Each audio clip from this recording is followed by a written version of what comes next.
तत्वों का हमें क्या करना है, इलेक्ट्रॉनिक विन्यास निकालना है। क्या निकालना है, इलेक्ट्रॉनिक विन्यास निकालना है। बच्चे इलेक्ट्रॉनिक विन्यास कैसे निकलता है, अब ध्यान देते हैं। मैं पहले बताया कि इसके कोष को याद करना होगा, इनके तत्वों को, संकेत को याद करना होगा और इसके परमाणु संख्या को याद करना होगा।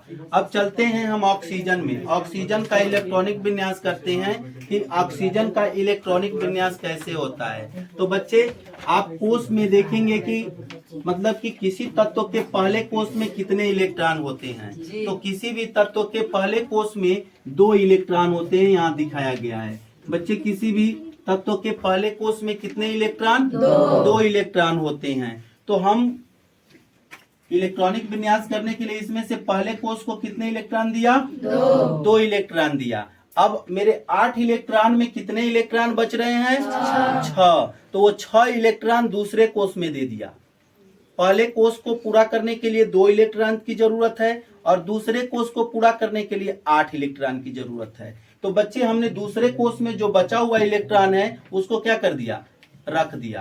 तो ये हो गया हमारा 2 और 6, 2 और 6, 8। मतलब ऑक्सीजन का इलेक्ट्रॉनिक विन्यास 2 और 6 हो गया। उसी प्रकार सोडियम का चलते हैं। सोडियम का बच्चे परमाणु संख्या 11 होता है। सोडियम की परमाणु संख्या 11 होता है। तो बच्चे सोडियम का जब परमाणु संख्या 11 होता है तो पहले कोष में 2 इलेक्ट्रॉन देगा, बचेगा कितना इलेक्ट्रॉन बच्चे, कितने, 9 इलेक्ट्रॉन बचेंगे। कितने इलेक्ट्रॉन बचेंगे, दूसरे कोष में कितना इलेक्ट्रॉन दिया, तो बच्चे 8 2 कितने हो गए, और तीसरा कोष में कितने इलेक्ट्रॉन बचा, तो तीसरा कोष में 1 इलेक्ट्रॉन दे दिया। ये हमारा इलेक्ट्रॉनिक विन्यास हो गया। समझे बच्चे, सोडियम का इलेक्ट्रॉनिक विन्यास कितना हो गया, 2 8 और 1। बच्चे गिनने पर इलेक्ट्रॉनिक विन्यास जो किया जाता है वो गिनने पर उसके परमाणु संख्या के बराबर आना चाहिए। तो हम गिन कर देखेंगे, 8 2 10 1 11। तो मेरे सोडियम का क्या हो जाएगा बच्चे, परमाणु संख्या 11 हो गया। उसी प्रकार अगला तत्व को देखेंगे बच्चे, ये मैग्नीशियम है। क्या है बच्चे, मैग्नीशियम का परमाणु संख्या 12 होता है। परमाणु संख्या 12 होता है। बच्चे इसका इलेक्ट्रॉनिक विन्यास कैसे करेंगे, तो मैग्नीशियम के लिए अब कोष चालू करेंगे कि 12 परमाणु संख्या होता है। तो उसके पहले कोष में कितने इलेक्ट्रॉन चाहिए, 2। दूसरे कोष में कितने इलेक्ट्रॉन चाहिए, 8। और कितने इलेक्ट्रॉन, 8 2 10, तो 2 कोषों में भर गया। अब तीसरा कोष में कितने इलेक्ट्रॉन बच रहे हैं, 2। तो इसका तीसरा कोष में 2 इलेक्ट्रॉन हो जाएंगे। ये आपके मैग्नीशियम का इलेक्ट्रॉनिक विन्यास हो गया। सभी इलेक्ट्रॉनिक विन्यास किए हुए कक्षाओं को जोड़ने पर आपके जितने तत्व के मतलब कि परमाणु है उतना आना चाहिए। तो 8 2 10 2 12, हमारे मैग्नीशियम का 12 परमाणु संख्या आ जा रहा है। बच्चे इसी तरह तीसरा में चलते हैं, एल्युमिनियम का। तो एल्युमिनियम का परमाणु संख्या कितना होता है, 13 होता है। जब 13 होता है बच्चे तो हमें अब कोष को ध्यान देना होगा। पहले कोष में कितने इलेक्ट्रॉन चाहिए, 2। दूसरे कोष में कितने इलेक्ट्रॉन, 8। 8 2 कितने होते हैं बच्चे, 10। और अब 10 हो गया, 13 को हमारा परमाणु संख्या ही है।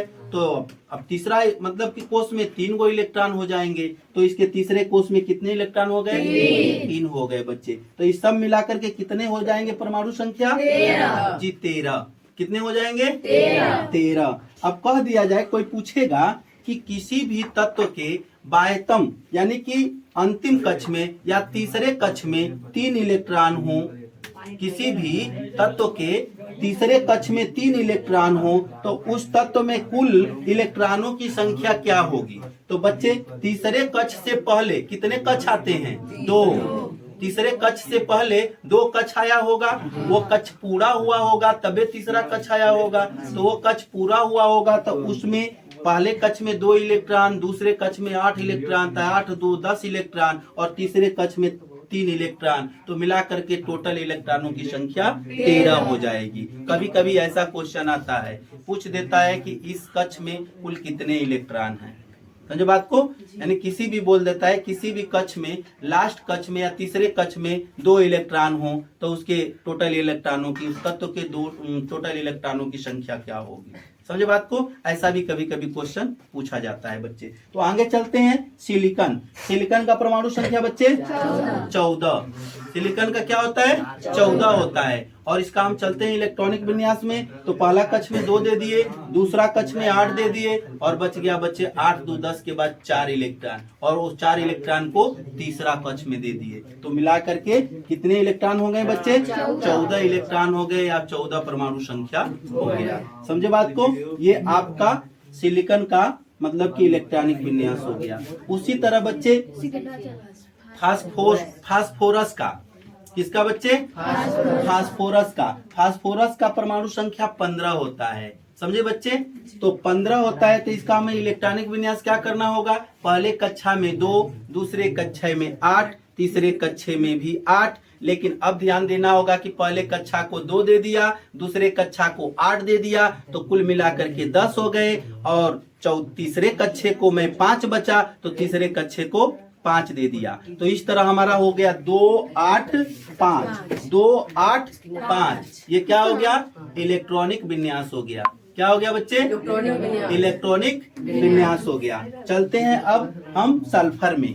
किसमें चलते हैं बच्चे सल्फर में चलते हैं। तो सल्फर का परमाणु संख्या कितना है बच्चे 16। सल्फर के परमाणु संख्या 16 होता है बच्चे। तो सल्फर में इलेक्ट्रॉनों की संख्या कितनी होगी 16। प्रोटॉनों की संख्या कितनी होगी 16। बच्चे ध्यान रखना होगा, किसी भी तत्व में जितने इलेक्ट्रॉन होते हैं उतना ही प्रोटॉन भी होते हैं। ठीक है बच्चे।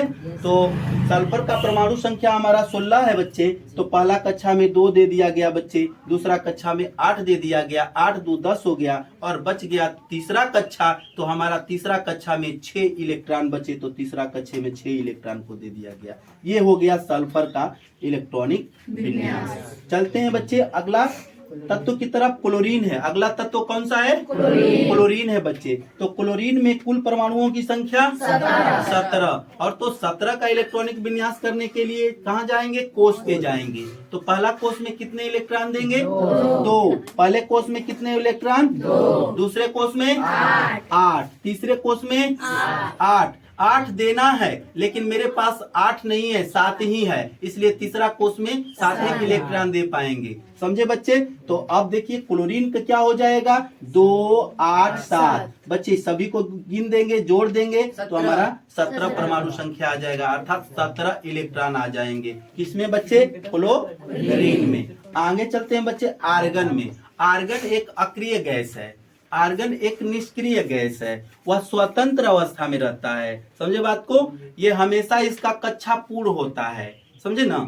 ये किसी भी अभिक्रिया में भाग नहीं लेता है। तो बच्चे इसके लिए क्या करना होगा। इसका परमाणु संख्या 18 है। इसका परमाणु संख्या 18 है। तो इसका पहला कोष में 2 दे दिए, दूसरा कोष में 8 दे दिए, अब फिर बच रहा है अभी 8 गो, तो तीसरा कोष में भी 8 दे दिए बच्चे। तो इस तरह आर्गन का क्या हो गया बच्चे तीनों कोष पूरा हो गए। क्या हो गए तीनों कोष पूरा हो गए। तो बच्चे इस तरह हम इलेक्ट्रॉनिक विन्यास निकालते हैं। समझे बच्चे।